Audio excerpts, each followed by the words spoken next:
अस्सलामुअलैकुम स्टूडेंट्स। आज हम मैट्रिक क्लास की 2023 के पेपर की MCQs लेके आए जो इंशाल्लाह ताला आपके पेपर में इन्हीं MCQs में से 12 MCQs आएंगी।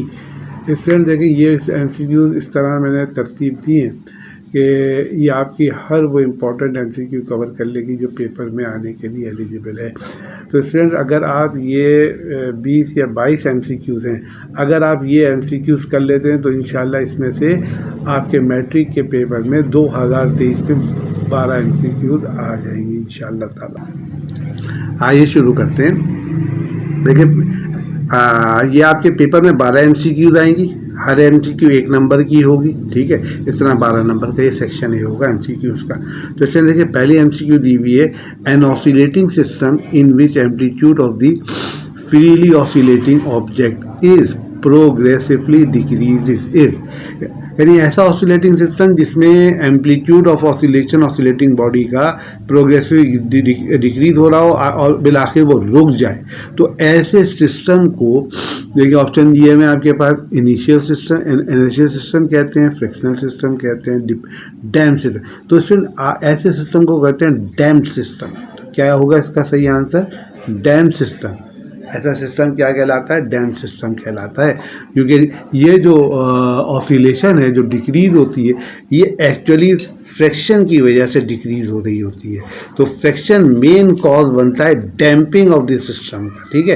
तो ये वाली MCQ यूँ भी पूछी जा सकती है कि जो आपके का डैम्प सिस्टम होता है उसमें डैम्पिंग किस चीज़ के ज़रिए हो रही होती है। तो उसमें फ्रिक्शनल फोर्स अगर लिखा होगा तो उस पर आप निशान लगाएंगे, ठीक है। तो ये इंपॉर्टेंट MCQs है, मैंने आपको इसको बता दिया। दूसरी MCQ से बढ़ते हैं। देखिए, लिखा characteristic of water wave do not change when it enter from deep region to shallow region. तो देखिए, ये पूछ रहा है कि जब वाटर वेव जो है डीप रीजन से शैलो रीजन में दाखिल होती है तो उस वेव की कौन सी चीज़ चेंज नहीं होती। ऑप्शन में दिए में डायरेक्शन, फ्रीक्वेंसी, वेवलेंथ और स्पीड। तो इसमें ये चैप्टर पढ़ रहे थे तो हमने पढ़ा था कि the frequency is the characteristic of the wave which does not change when water enters from deep region to shallow region। तो इसका आंसर क्या होगा? फ्रीक्वेंसी, ठीक है। इसमें आगे sonar stands for what? Sound navigation and ranging. Sound navigation है, बाकी जो ऑप्शन है वो दिए हुए, लेकिन इसका सोनार का मतलब ये है साउंड नेविगेशन एंड रेंजिंग। तो ये ये जो चीज़ है ये आमतौर पर जो है वाटर बीड्स की गहराई नापने के लिए इस्तेमाल की जाती है सोनार, और जो है ये वाटर के अंदर जो एक्सप्लोसिव माइंस वगैरह बिछी होती हैं उसको डिटेक्ट करने के लिए इस्तेमाल किया जाता है सोनार। तो सोनार जो है इस पे MCQ आ सकती है, इसके एब्रीविएशन पे आ सकती है, और इसके ये कहाँ इस्तेमाल होता है उस पर आ सकती है। तो sonar is used to find out the depth of the water बीट की गहराई नापने के लिए या समंदर की गहराई नापने के लिए इस्तेमाल किया जाता है। और जो वाटर के अंदर अगर कहीं पे एक्सक्लूसिव माइंस बिछी हुई है तो उनको डिटेक्ट करने के लिए सोनार टेक्नोलॉजी इस्तेमाल की जाती है, यानी sound navigation and ranging technology इस्तेमाल की जाती है। अगली MCQ है, humidity increase the speed of sound and temperature increases and temperature increases. अच्छा, दो चीज़ें देखिए कंबाइन करके कर दी गई हैं। ये भी humidity increases speed of sound and temperature increases speed of sound. अगर ह्यूमिडिटी बढ़े और टेम्परेचर बढ़े तो उस सूरत में स्पीड ऑफ साउंड क्या होगी? रिमेन सेम रहेगी, डिक्रीज होगी, इंक्रीज होगी, क्या होगी? तो चाहे ह्यूमिडिटी बढ़े, चाहे जो है क्या कहते हैं टेम्परेचर बढ़े, स्पीड ऑफ साउंड जो है वो क्या होती है? इंक्रीज होती है। स्टूडेंट याद रखिएगा, ये इंपॉर्टेंट बात है। The cause of the echo is, echo का कॉज जो होता है रिफ्लेक्शन ऑफ साउंड वेव होती है। Student, a person who can see distant objects clearly, this problem of eye is known as what? अब वो जो है डिस्टेंट ऑब्जेक्ट को क्लियरली देख सकता है तो उसको कहते हैं लॉन्ग साइडनेस। क्या कहते हैं? Long sightedness. जो डिस्टेंट ऑब्जेक्ट को क्लियरली देख सकता है तो वो लॉन्ग साइडनेस कहलाएगी, शॉर्ट साइडनेस जो है नहीं कहलाएगी। अच्छा, फिर क्या है आगे? कहते हैं lenses form images through, lenses images बनाते हैं रिफ्रैक्शन के थ्रू। लेंसेज इमेजेस बनाते हैं रिफ्रैक्शन के थ्रू। स्टूडेंट देखिए ना, आपको नजर आ रहा है ना। स्टूडेंट देखिए, ये आप अगला जो है, अगली magnifying glass form in large. अब मैग्नीफाइंग ग्लास जो है वो कौन सा इमेज कौन सा बनाता है, इन लार्ज तो करता है, ठीक है ना। अब सर रियल एंड अपराइट होता है, रियल एंड इन्वर्टेड इमेज होता है, वर्चुअल एंड अपराइट होता है। तो स्टूडेंट इसका ऑप्शन होगा वर्चुअल एंड अपराइट इमेज, ठीक है। तो 1 electron volt is equal to 1 electron volt कितनी एनर्जी है, यूनिट है एनर्जी, ये यूनिट पूछ सकता है। Electron volt is the unit of, तो आपको पता होना चाहिए इलेक्ट्रॉन वोल्ट एनर्जी की यूनिट है। इस तरह से भी ये एमसीक्यू आ सकती है, electron volt is the unit of. तो एक इलेक्ट्रॉन वोल्ट कितने जूल के बराबर होता है, तो एक इलेक्ट्रॉन वोल्ट जो है 1.6 इंटू 10⁻⁹ जूल के बराबर होता है। तो याद रखिएगा, इंपॉर्टेंट है, पेपर में आएगी ये MCQ. Volt is the unit of, volt is the unit of. देखें आप, वोल्ट के नीचे लिखा इलेक्ट्रिक पोटेंशियल की यूनिट है, पोटेंशियल डिफरेंस की यूनिट है, इलेक्ट्रोमोटिव फोर्स की यूनिट है, ऑल। तो स्टूडेंट आप इसको हो सकता है कि कोई स्टूडेंट जल्दी में इलेक्ट्रिक पोटेंशियल देखो निशान लगा दे।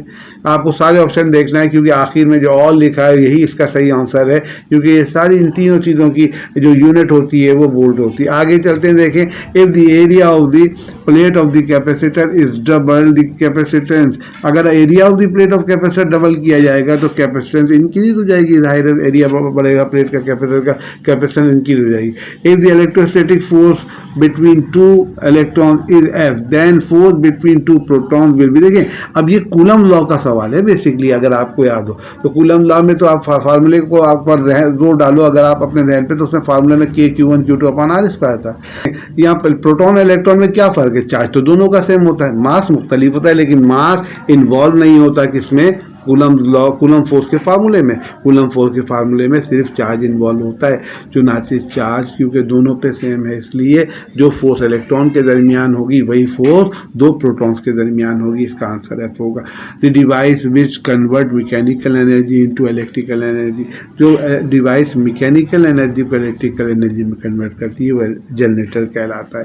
क्वेश्चन आगे बढ़ते हैं। ये हमारे पास देखें, हमने 13 एमसीक्यूज कर लिया, अब 14वीं एमसीक्यू है। EMF is induced when conductor is moved in the stationary magnetic field. अब देखिए, दो तरह की बात है। अगर कंडक्टर स्टेशनरी मैग्नेटिक फील्ड में मूव करेगा तो कंडक्टर मूव कर रहा हो, फील्ड स्टेशनरी है, तो ये डायनामिक इंड्यूस EMF कहलाएगी। इसकी रिवर्स होगी कि अगर कंडक्टर स्टेशनरी और मैग्नेटिक फील्ड मूव कर रही है तो फिर वो स्टैटिकल इंड्यूस EMF होगा। देखिए स्टूडेंट, याद रखिएगा, ये थोड़ा सा बारीक फर्क है कि EMF इंड्यूस जो है दो तरह की हो सकती है, एक statistical induce EMF, dynamically induce EMF है। कंडक्टर के हवाले, अगर कंडक्टर मूव कर रहा है तो डायनामिक होगी, और कंडक्टर रुका हुआ है तो स्टैटिकली होगी। तो यहाँ पर उसने कहा EMF induce when conductor is moved and in stationary magnetic field. तो हम कंडक्टर को देखें, कंडक्टर मूव कर रहा है तो डायनामिकली इंड्यूस EMF होगी ये, और अगर ये कंडक्टर रुका होता है, मैग्नेटिक फील्ड मूव कर रही है तो स्टैटिकली इंड्यूस EMF होगी। अच्छा, अगली एमसीक्यू की तरफ चलते हैं। देखें, which part of the DC motor reverses the direction of current through the coil in each half cycle. देखिए, जो आपके पास DC जो आपके पास मोटर होती है वो उसमें कम्यूटेटर लगा होता है। क्या लगा होता है? कम्यूटेटर, जो डायरेक्शन ऑफ करंट को कॉइल में से हर हाफ साइकिल में क्या कर रहा होता है, चेंज कर रहा होता है। तो कम्यूटेटर वो कंपोनेंट है मोटर का, तो ये जनरेटर में भी होता है। अगर हम DC जनरेटर बनाएंगे तो उसमें भी कम्यूटेटर लगा हुआ होगा। तो कम्यूटेटर ही क्या करता है कि AC वो DC में कन्वर्ट कर देता है, मोटर में या जनरेटर में। ठीक है, ये बात याद रखिएगा कि आपके पास AC या DC को वो कन्वर्ट करता है। चलिए स्टूडेंट, आगे बढ़ते हैं। देखिए, ये आप हमारी 16वीं MCQ है। If turn ratio of a transformer is 10, it means देखो ऑप्शन दिए हुए हैं आपके पास। IS बराबर है 10 IP हो जाएगा, NP बराबर होगा 10 NS हो जाएगा, NS बराबर होगा 10 NP के। देखिए, जब टर्न रेशियो 10 है तो आपके number of turn of secondary बराबर हो जाएंगे 10 number of turn of primary के। ठीक है ना, number of turn of secondary बराबर number of 10 number of turn of primary. ठीक है, if current in the wire which is perpendicular to the magnetic field is increasing the force on it. अब current in the wire which is perpendicular to the magnetic field is increasing the force. अब देखिए अब जो आपका conductor है वो रखा हुआ है किसमें, मैग्नेटिक फील्ड में, उसमें से करंट गुजर रहा है. तो जब कंडक्टर को मैग्नेटिक फील्ड में रखा जाए परपेंडिकुलर, उसमें करंट गुजर रहा हो तो उस कंडक्टर पे फोर्स लगती है, जिसका फार्मूला हमने पढ़ा है F is equal to B I L. और एफ और आई का अगर आप रिलेशन देखो तो डायरेक्टली प्रोपोर्शनल बनता है, यानी करंट बढ़ेगा तो फोर्स भी बढ़ जाएगी. चुनाचे हम इसमें लिखेंगे कि अगर करंट को बढ़ाएंगे कंडक्टर में से तो फोर्स भी इंक्रीज हो जाएगी. ठीक है स्टूडेंट. अब आगे देखिए हमारी 18वीं MCQ है कि what is the direction of magnetic line of forces inside the magnet. तो मैग्नेटिक लाइन ऑफ फोर्सेस की इनसाइड द मैग्नेट डायरेक्शन जो होगी, हमने direction of magnetic line of forces की मैग्नेट के हवाले से पढ़ी है, वो होती है नॉर्थ टू साउथ हम कहते हैं, लेकिन inside the magnet south to north हो जाती है. ये बात बहुत इंपॉर्टेंट है कि अंदर देखोगे तो साउथ टू नॉर्थ होगी. अच्छा, दी बोलियन एक्सप्रेशन फॉर एन और गेट के लिए बोलियन एक्सप्रेशन आप सब जानते हैं कि क्या होगी, ए प्लस बी होगी. ठीक है. If an element X has a 5 proton and 6 neutron, what is the element? What is the element? Element कौन सा होगा? तो आप जानते हैं कि इसके नंबर ऑफ प्रोटॉन का मतलब है एटॉमिक नंबर 5 है, और एटॉमिक प्रोटॉन और न्यूट्रॉन को जमा कर एटॉमिक वेट बन जाता है. तो 11 एटॉमिक वेट और 5 एटॉमिक नंबर ये वाला बोरॉन है. अच्छा, उसके बाद आ जाइए, वो कहता है कि in uranium 92 to 37 the number of neutron. आप 237 में से 92 माइनस कर दें, नंबर ऑफ न्यूट्रॉन है, फार्मूला आपने पढ़ा हुआ है, N is equal to A minus Z. तो ए माइनस जेड कर दे, करके देख लें आपके पास कितना आ जाएगा, 145 आ जाएगा. Various types of cancer are treated by, various types of cancer cobalt 60 से ट्रीट किए जाते हैं. ठीक है, ये बात याद रखिएगा, कोबाल्ट 60 से वेरियस टाइप ऑफ कैंसर को ट्रीट किया जाता है. और to check thyroid function a patient drink a liquid containing radio active. क्या होता है, अच्छा, जो या थायराइड से रिलेटेड जो चीज़ होती है उसमें जो ड्रिंक पिया जाता है उसमें आयोडीन 131 मिला हुआ होता है.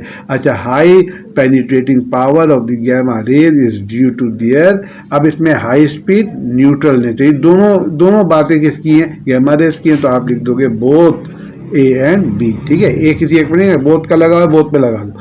अच्छा, उसके बाद कहता है the severe health hazard caused by radio active emission. Severe health, ये इसमें देखें आप 3 चीज़ें दी हुई हैं और वो तीनों मुमकिन है, इसलिए ऑल पे लगा दिया. 1 tesla is the unit of magnetic intensity B, है ना. मैग्नेटिक इंटेंसिटी की 1 टेस्ला जो है वो बराबर होता है 10 की पावर 4 गॉस के. याद रखिएगा, ये 1 टेस्ला 10 की पावर 4 गॉस के बराबर होता है. The parallel wires carrying current in opposite direction. Parallel wire हैं और अपोजिट डायरेक्शन में करंट कैरी कर रहे हैं, पैरेलल वायर्स हैं और अपोजिट डायरेक्शन में करंट कैरी कर रहे हैं, तो उनके दरमियान क्या होगी, फोर्स ऑफ रिपल्जन होगी या फोर्स ऑफ अट्रैक्शन होगी, या कोई इफेक्ट नहीं होगा, या वो एक दूसरे के इफेक्ट को कैंसिल कर देंगी मैग्नेटिक फील्ड. तो स्टूडेंट इसका जवाब है, देखिए याद रखिए, ये भी इंपॉर्टेंट MCQ है कि अगर अपोजिट डायरेक्शन में करंट गुजर रहा होगा तो वो एक दूसरे को रिपेल करेंगे, रिपेल इच अदर. ठीक है, और अगर एक ही डायरेक्शन में करंट गुजरा होगा तो अट्रैक्ट करेंगे, वो याद रखिएगा. तो अगर पैरेलल वायर हैं उनमें से अपोजिट डायरेक्शन में करंट गुजर रहा है ना, तो वो एक दूसरे को रिपेल करेंगे, और अगर एक ही डायरेक्शन में करंट गुजर रहा है तो वो एक दूसरे को अट्रैक्ट करेंगे. तो आपने देखे, ये एक अपोजिट डायरेक्शन में करंट के वाले से पूछा गया तो रिपेल, अगर ये एक ही डायरेक्शन में पूछा जाता तो आप क्या किस पे लगाते, फिर निशान अट्रैक्ट पे लगाते. तो लॉजिक बना लें, जैसे अपोजिट चार्जेस क्या करते हैं एक दूसरे को, अपोजिट चार्जेस अट्रैक्ट करते हैं ना, ठीक है ना, और same charges like charges repel करते हैं. इसका उलट है, अगर करंट अपोजिट डायरेक्शन में गुजर रहा है, अपोजिट डायरेक्शन में, तो क्या करेंगे, रिपेल, और अगर एक ही डायरेक्शन में गुजर रहा है तो क्या करेंगे, अट्रैक्ट. इस लॉजिक से याद रखिएगा, आपको याद रहेगी.